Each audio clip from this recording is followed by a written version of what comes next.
Welcome to the No Name Brand Podcast. My name is Sashka Hanarampal, actress, singer, dancer, turned brand marketing, sales, and advertising strategist who brands your soul. And each week I bring you an inspiring person or message to help you discover your undergod, turn up your leadership notches, challenge the status quo, because you're fast and furious with a powerful message to share with the world. Thank you for taking time out with me today, and without further ado, let's get our creative and wisdom juices flowing. You can run, but you can't hide. You may have 100 reasons to leave your marriage, but our next guest will have one reason you should stay, at least until you understand what it was that attracted you to your partner enough to hand over full power and authority for your happiness. Until you know this, you will never be fully free or happy. Our next guest is a loved again and forever coach, wife of one and mother of two, who began a journey of self-discovery in the hope of finding the strength to leave her husband. Instead, fell head over heels in love with him and herself in the process. Here she is, ladies and gentlemen, Allison Reiner. Hello, Allison. Good morning. And how are you today? I'm very well. I just realised you've got a bikini in the background. I need a bikini. So hot here. I wish I'd put my bikini on for this. I'm very well, thank you. I'm very well indeed. And it summed me up beautifully. Oh, cheers. Thanks. I did my research. I was like, I've got to do research here. And also, as most of the listeners may hear, one of my favorite accents is online again, the Scots accent. Yeah, I think mine's disappeared. In my head, I've got no accent at all now, but I'm led to believe there's still a hint somewhere in the background. There is. So where are you in the world today? Today I'm in very hot, very sweaty, very humid Milan. Ooh. And I've been here for 10 years, and this is the place that I came home to myself. This is the place that I found myself. I'd spent the rest of my life running away from me. I got here and I found me. And I kind of like me today. And I couldn't always say that. So yeah, Milan is definitely a place in my heart, and it's a place to just, ground myself. That's amazing, because Milan's quite a big city. Quite a big city. It's a real sort of hodgepodge of people, because we've got a lot of expats, but we've got mostly, there are very few Milanese here. It's people from all over Italy. So there's a big sort of sense of having to get to know who you are, to find your way, to fit in with the crowd. And it's a place that it's kind of difficult to start with. It's a place that, it seems very closed from the outside, but once you get in there, you're in the heart of the people forever. It's such a it's the place that I came home to me, but only because I learned how to be by watching other people around about me. It's a very family kind of place, and that's something that I kind of missed in my own childhood. I was always pushing family away. I was scared of it. I didn't have a great childhood. I had a great childhood because, I enjoyed being a child, but I didn't have a great childhood in as much as there was a lot of unhappiness around me, so I sort of kept family at bay. And when I got here, it was all about family. Wow. And I sort of learned how to run my own family, if you like, by watching what was happening around about me. So yeah, definitely my place, my kind of town. I never would have thought of Milan as a family place. Pretty interesting. Yeah, you don't, because it's all about fashion. It's all about, exactly. And of course, there's that side to it, and that's great as well, because I love all that. And I like shopping, I like all that kind of stuff. But I really like the way people live life here. I really like the way that family is the sort of centre. And one of the things I love is, and it really freaked me out when I first got here, because I lived in London for so many years, was, you're sort of standing talking to neighbours at 4 o'clock on a Saturday afternoon. They're like, what are you doing tonight? Nothing. Okay, well, let's do something together. I'll bring this, and then they're phoning people. He's going to bring this, and he's going to make that, and you have a party. And it's just, it's kind of like, and kids are running about, and it's midnight, and kids are asleep on floors, and people are drinking, having fun, and chatting, and whatever. It was something that I always wanted, but it's something that doesn't happen in London, and it's certainly something that never happened in my house. We kept people out. Because you never knew what happened when the drinking started in my house. Yeah. Right. Okay. Well, that's kind of what happens with us as well in our neighbourhood. I love it. I love it when whole neighborhood's around and the kids are running around and everyone's like, what are you doing? And it's like, oh, let's have a barbecue. Yeah, that sounds great. And before you know it, we've got the tent up and the kids are sleeping outside and you're kind of like, okay, didn't plan this one. Yeah, but it's what a way to live though. Yes, exactly. So, Ali, what I would love to know, and I'm sure our readers, listeners as well, you didn't leave your husband as planned. You stayed. What made you stay? What made me stay was, as you read out earlier, I fell madly in love with him again. What I realised as I was doing, because my journey was, I spent so long trying to fix him and make him love me and make him do what I needed him to do. And I was exhausted. I didn't have the strength to leave. I was living, of course, here in Milan. My language skills weren't fantastic at that time. And I was pretty isolated. And I knew that I wasn't strong enough in myself to make that sort of leap outside the marriage and set up home on my own and give my kids what they needed from me. So I started working on myself, and funnily enough, as I was doing that, as I was sort of the attention of him and everything that he wasn't giving me, and the relationship and what it wasn't providing for me, and I started looking inwards, he seemed to change. And as it turns out, looking back on it, he was no longer defensive because he wasn't having I wasn't pointing the finger at him the whole time, and I wasn't pointing out what he was doing wrong and what he could be doing better and whatever, because I really didn't care. I really didn't care about him. And the more that I sort of looked inside, the more I started working on me and getting to know me and getting to love me, frankly, because, I've come from a place of real self-loathing. I think as we all do, when we're looking outwards for validation or love or happiness or whatever, that it's because we don't like what we have inside. We don't feel that it's enough to fulfill us. So as I started doing that, I kind of liked myself, and then I kind of loved myself, and it was all about accepting me. As I did that, I was looking at him and sharing parts of my journey with him, and he was fascinated. And and the more he was fascinated, the more I wanted to share, and the more we started connecting, and the more that I saw the person that I originally fell in love with. And I love the fact that you're goosebumps as you're talking. I can see it. And then came a really difficult point where I had to be honest with myself and say, shit, I need to get over myself here because I love him and I'm still working towards my aim was still to leave him. And that was probably the most difficult bridge to get over was, shit, I'm running on ego now because I still want to leave him because that's what my original plan was. But I really like him. How am I going to tell him? Oh, God. And I'm so lucky that he was, as I say, fascinated by my journey, but more than fascinated by the change in me. And and the more work I did on me, the more irresistible I became to him. It was almost like he couldn't get enough of me. I was like fighting him off with a stick, but at the same time, pulling him in. Come on. So it was fascinating for me. Looking back, it was fascinating. At the time, it was just, it was amazing to realize that loving myself allowed him to love me and allowed me to not need anything from him. But and it was easier to accept what I was being given rather than having all those expectations. And that's kind of what started me on the journey that I'm on now, and took me to go and train as a coach and sort of take the diploma and whatever, really to be able to take that message to other people. Because it doesn't matter whether actually at the end of that journey you do leave or you do stay. It's about what you feel about yourself, because it's that you're going to take into the relationship or the next relationship or into the world. So that was kind of my love story. Goosebumps from head to toe, because I have been in the same situation, and I've often, we've had talks online, and where I've mentioned, where the hell were you when I was going through this? I was like, did everything on my own, and it was so difficult. And there's so many things that I resonate with when you talk about your journey, and just about relationships and stuff as well. And which probably brings me to my next question, which is, our most innate desire is to connect and belong. Yeah. And I didn't know that about myself because I was always so hard, not hard. I was always the one that kept everything together.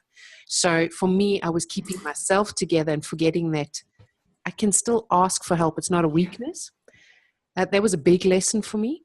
How would you say that connection and this belonging has been distorted in today's relationship world? And are things looking up, or is it still gloomy out there?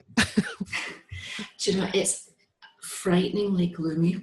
Oh, And, people are beginning to waken up to, as you say, being able to ask for help. And I was exactly the same. I didn't know that connection was what was actually missing in my life. I was, I look back on it now. You asked me to tell you what my favourite book was. I can tell you when I was 16 years old, my favourite song was I Am a Rock by Simon and Garfunkel. I thought that's how I had to live life. I took that as my way of being. And it served me because it protected me from situations that weren't healthy as a teenager. I took that into my 20s, into my 30s, even into my 40s. And for me, that biggest lesson was having to connect with people, because I was so broken that I had to ask for help, and I did it so unwillingly. But it took everything. It took being broken. I'm Taurian anyway, so stubborn, and I can do everything on my own. And I was always lauded for being so strong, and I carried the family, and I did everything. I left home 20 years and I'm still paying my sister's bills for her. I was still organising my mum's mortgage. I organised my father's funeral when I was 9 months pregnant. I did all that, and they let me do it because I was the champion. And I didn't ask for help because I didn't know I was allowed to ask for help. So is it getting better out there? Yes, I think it is, because there are more people like me, and the more I go out and I tell my story, the more I find there are other people who are telling their story. So I think there is a movement to connect people and to let people know that it's okay to be vulnerable. And actually, it's more than okay. It's a necessity. It's a necessity to put your heart on your sleeve and show who you really are. But you need to do it in the right context, and you need to find the right people to share that with. As you do it, and as you get more comfortable opening yourself up, it's easier to do it on a wider scale. But you need to find those people that don't want to save you, because that's not something that we need. We want to be able to stand in our power. And quite often, and we all have those experiences of sharing what's going on with us, and you have that one friend that wants to rescue you, and you're like, no, no, it's not about that. And for me, that was about that's all about sort of setting my own standards, setting my own boundaries, and knowing who I can trust with certain information, but without getting to the extreme. I'm sort of sharing parts of who I am here and parts of who I am there, and nobody gets to see the whole picture. Because that's another thing that we fall into. We don't want to show who we are to the world, because we don't. Well, certainly when I say we, I mean me, and I hope that there are other people out there that felt the same way as me, or do feel the same way as me. I don't think you'll like me. I don't think you'll accept me as I am. So I'll give you a little bit, and then I'll give somebody else a little bit, and and I'll hopefully find the solution for what's missing inside me by sharing little bits. But it's only when I can open up and I can share everything about me that people get to see that that beautiful mess that I am, and hopefully resonate with it, and hopefully want to get to know more about me. And it's been my experience that's been the case. Not only did I become irresistible to my husband, going from the woman that was terrified of other women, I had such trust issues with other women, to be able to open up and talk about how I'm feeling, and be open to to judgment. What I found was that yes, of course, there's judgment, but there's also connection. So going back to what you were asking before, there's so much connection when I can do that, and people are so willing to hold you when you're willing to open up. So yeah. Oh, I love that. Who was your saving grace in your lowest point in your relationship, and why? What was it that attracted you to a person, book, or song, or something? Your saving grace? My saving grace was being so broken that I had to listen for the first time ever. I had to, I had to admit that maybe I didn't have all the answers. And I was so, that there is no coincidence. I think we know that. I was so lucky that I had a friend of a friend of a friend in the car with me somehow on a journey back from a party. And I don't know how she got there. I don't know how she ended up sitting next to me. And just listening to her talking and sharing a bit about her journey and where she'd been, she opened up enough space for me to admit that I was unhappy. And just saying that out loud to somebody for the first time, well, actually, when I said it, it was just like the floodgates opened. We ended up, it was 3 o'clock in the morning, but the journey took 20 minutes. We left at 10 o'clock and at 3 o'clock in the morning. We were still sitting outside her apartment. And I was just, it was out, everything. She just opened that space for me. And she sort of took me for the first year of my recovery, if you want to call it that, getting in touch with who I was. She was there. She was just the ear that I needed. She was so non-judgmental. She was also a tough cookie. She would also kick my arse. There was no sort of mollycoddling, which is exactly what I didn't need, because I was so used to that from people. Nobody likes to rock the boat. So you tell somebody you're feeling bad and they say, don't worry, you're doing a great job. And she would say, well, you know what, you're a bit of an ass. And I'm like, really, am I?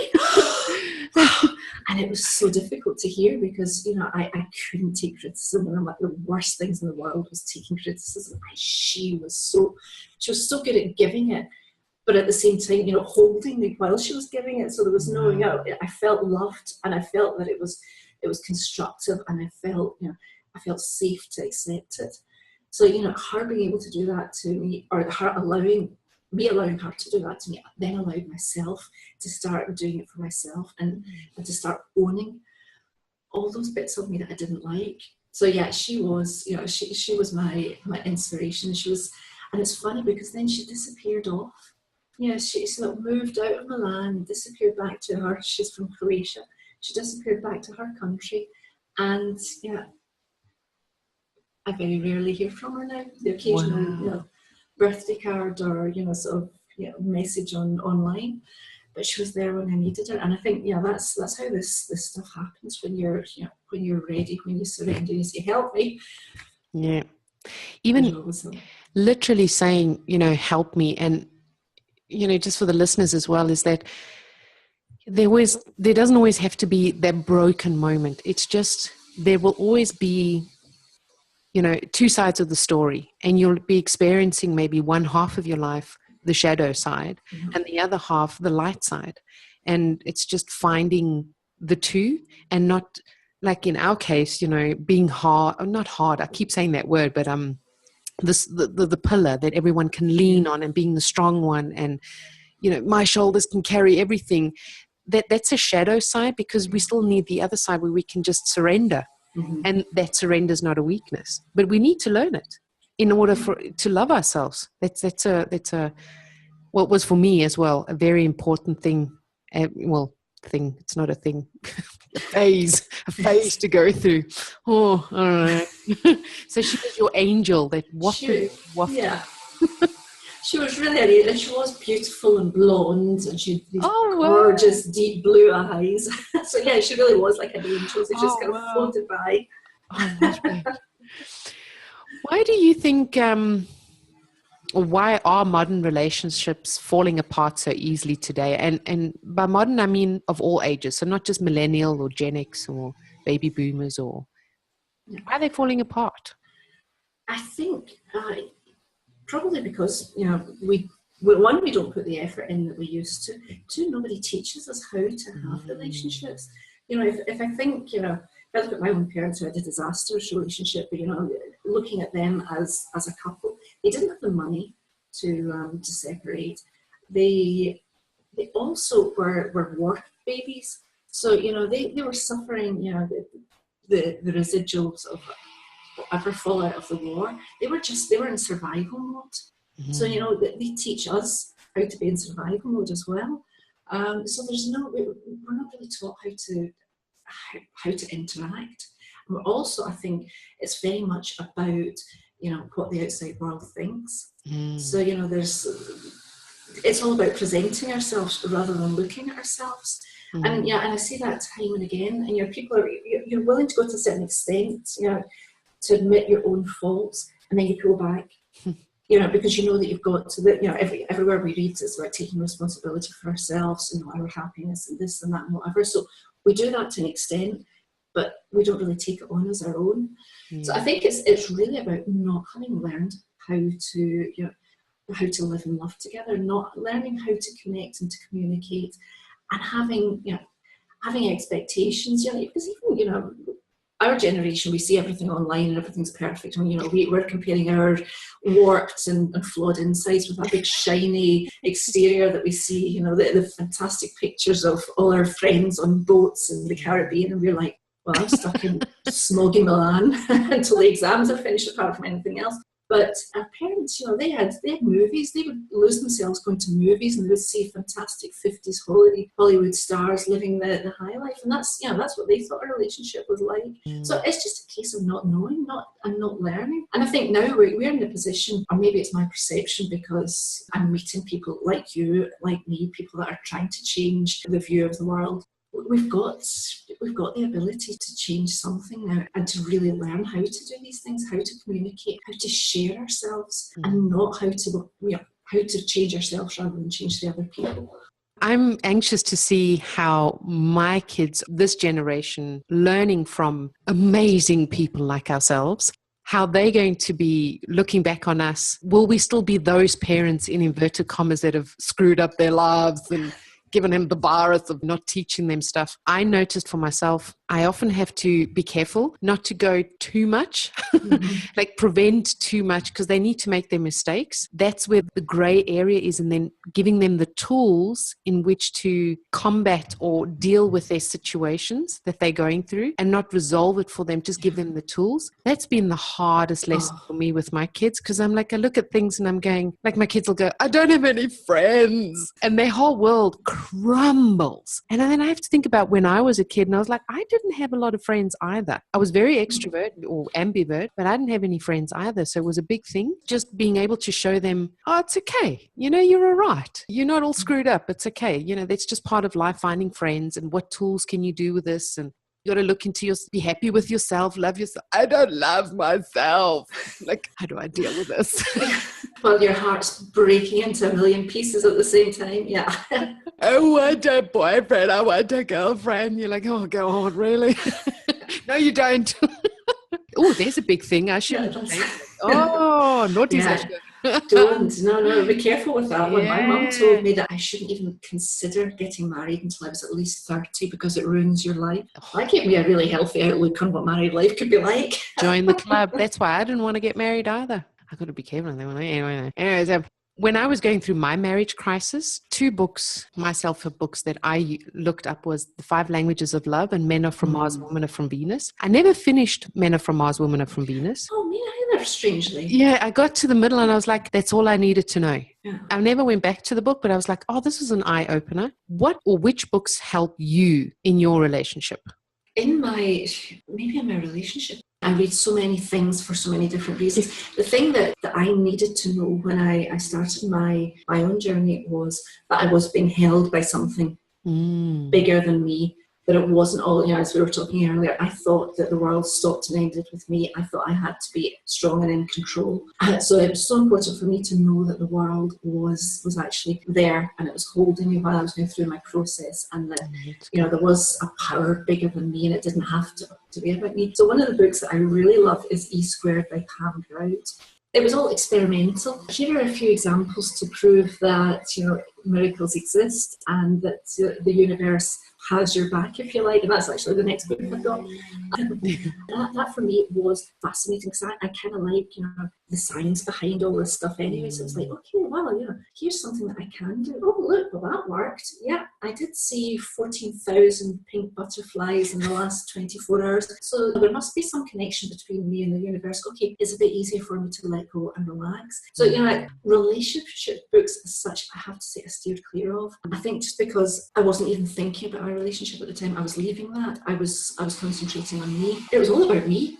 Yeah, how to escape. How can I escape this? Exactly. I don't want to know how to save the marriage. I want to run. Oh, that's true. Yeah, I was looking, because I'm like a Jack Russell. Like, I never give up unless I really, really have that feeling I've really tried everything. So every time I go, I've tried everything, and then something else would come and I go, oh, okay, try this again. So my tenacity is huge. Like, or the capacity for my tenacity is like oceans wide. Pause.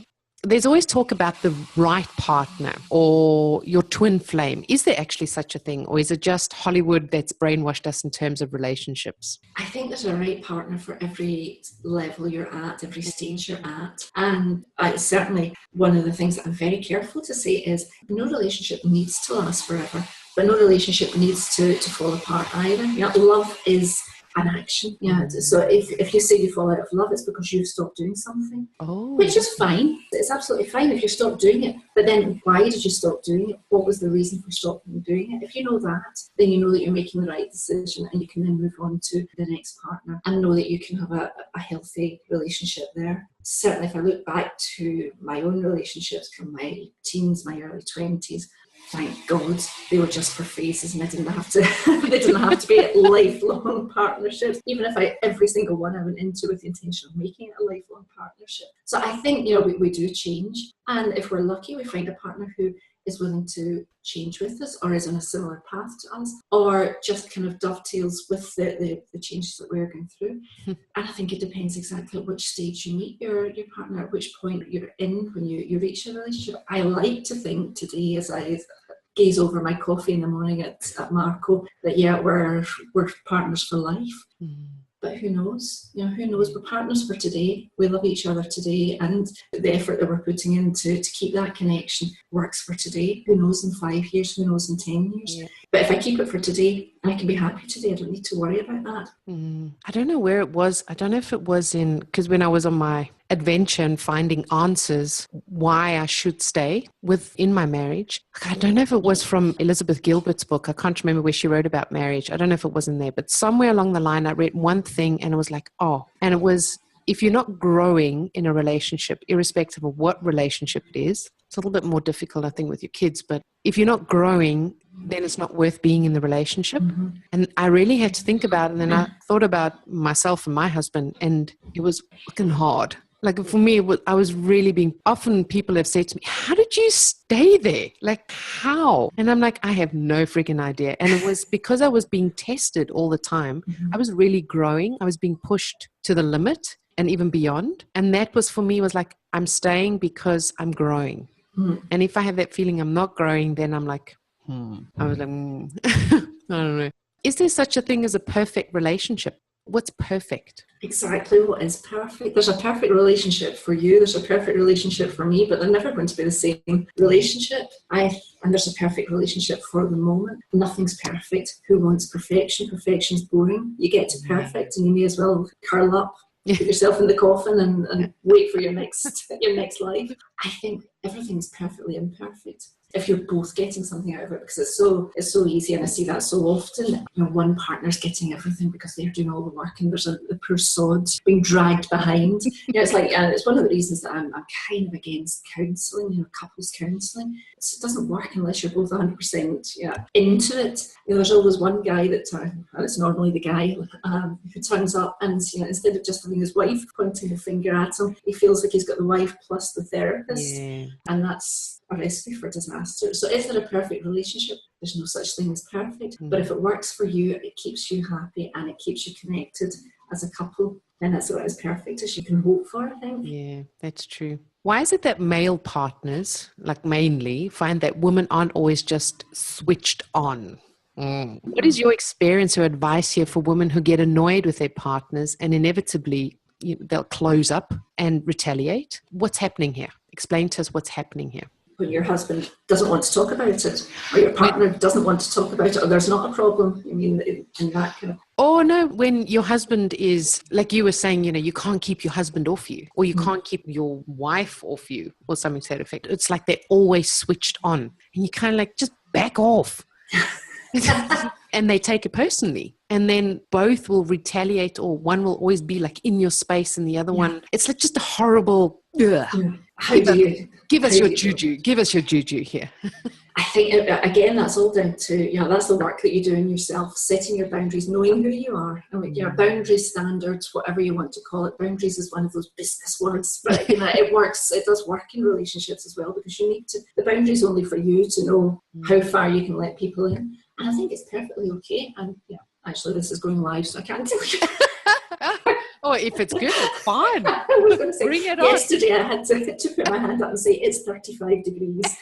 I'm not getting naked with you. But I think, I think that's it. I think when you create the relationship that's comfortable enough and trusting enough, you can say, I need space, I need time, I need to keep my clothes on. Whatever is the situation, and you need to actually create that, because that's part of a relationship, is being able to say, I love being with you, but I really need my own time, and I need a lot of space and a lot of time, and I have to go off at least twice a year for a week on my own with no kids and no husband, and just keep them at bay. And I need to do that during the day and during the week.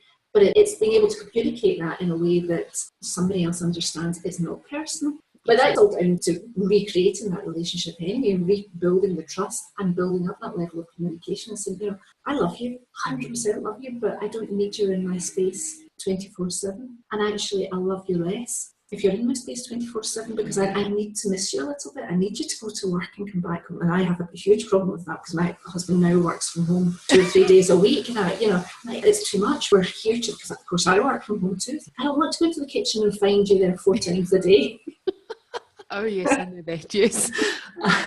It is that sense of knowing what you need and being able to communicate that, but being able to communicate it in a way that doesn't make the other person feel defensive. And you can say exactly the same thing, and it depends on the energy that it's coming from, where you're coming from. And I find that, and it fascinated me. I was trying it, when I first discovered this thing, I was trying it from so many different angles. I'd be thinking, okay, I want him to do this. So I would say something, and he'd be like, and I'd say, okay, I'm going to try, because I don't want him to do anything for me. And I would say the same thing, and he'd be like, oh, really? Let's talk about that. It completely depends on what you're expecting. I have no expectation, and you get what you need. Ellie, tell us, why do you do what you do? Why do you get up in the morning and do this?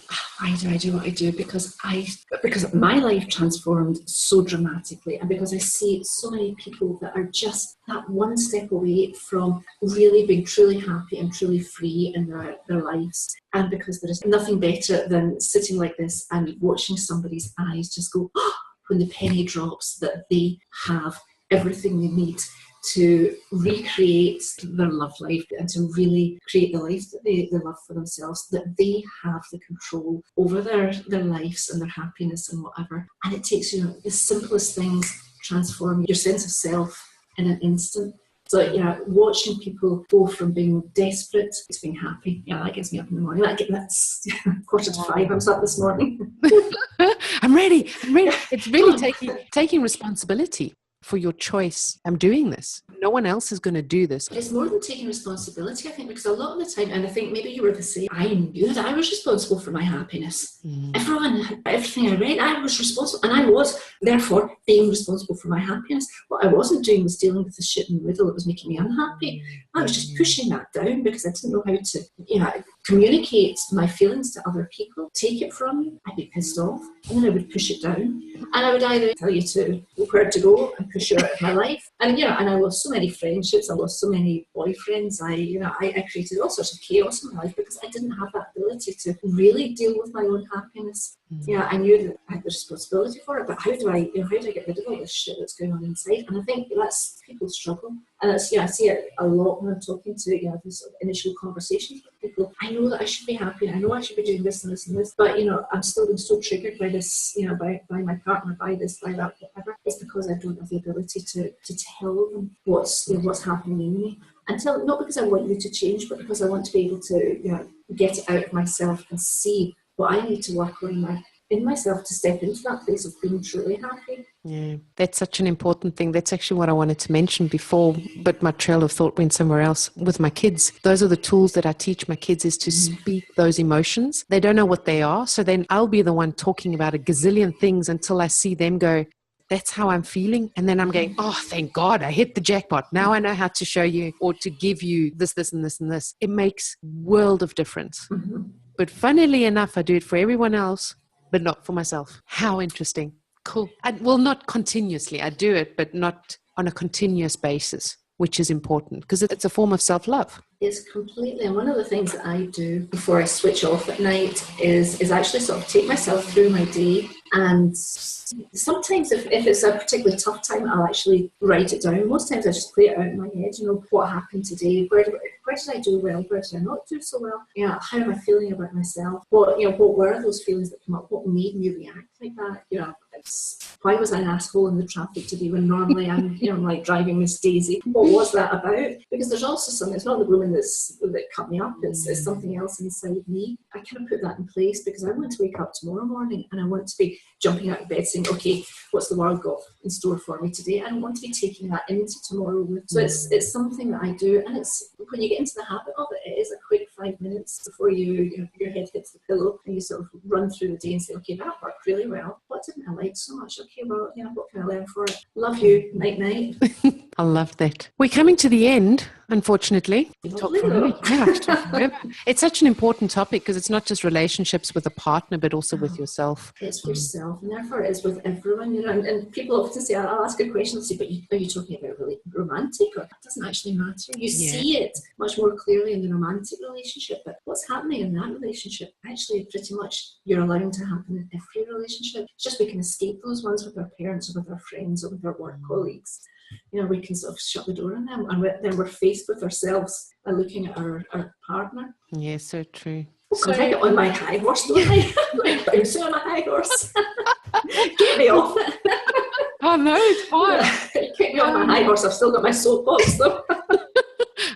Soapbox is good. Soapbox is good. That's why we're here. So I ask all my guests the same question at the end, and I'd like your version, of course. How do you want to change the world or challenge the world doing what you do? I think we touched on it before. It's all about taking responsibility, but knowing what that means for you, and knowing that you're here to be happy. You're not here. Life's tough, of course it is, but you're here to be happy. God or universe or whatever didn't put you here to suffer. So learn how to make yourself happy, and then take that out and teach somebody else. And keep taking it out and let them teach someone else, and just spread the happiness, spread the love. I suppose that's my message to the world. But you need to learn how to do it for yourself before you can teach your kids, before you can teach your partner, before you can teach your work colleagues. But leading by example, that's what we do. When we're doing it for ourselves, we don't even have to talk about it. People just pick up on it, and then they recreate it. And that's one of the most beautiful things that I see in my work. And I get feedback on is, I didn't even say anything to him, and he's already doing. We do lead by example. So do what you need to do for yourself, and then let it out into the world. I love that. Thank you. I'd like your take on 3 of my core values by filling in the blanks.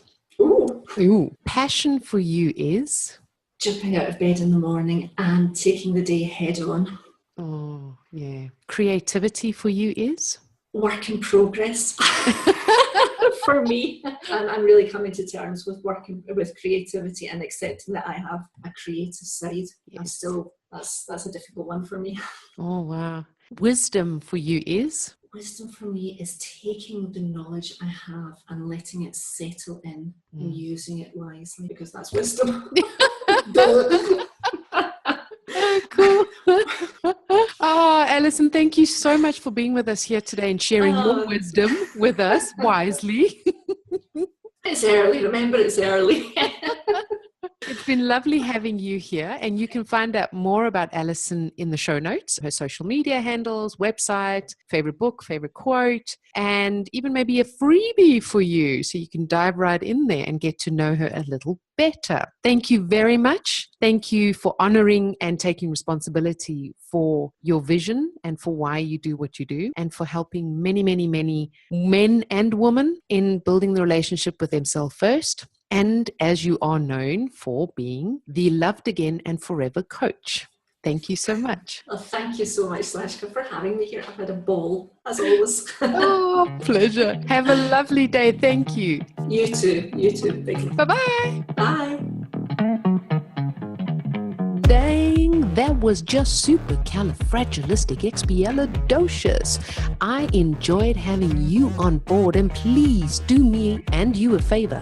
Head on over to iTunes, SoundCloud, or Stitcher. Click subscribe, and a super bonus, leave your review and you stand a chance of being announced and advertised on the show. I'm always striving to ensure that your brand is uplifted and empowered. Remember, done is better than perfect. So be sure to subscribe, leave a review, and send in your feedback too. You're the absolute best. Keep rocking.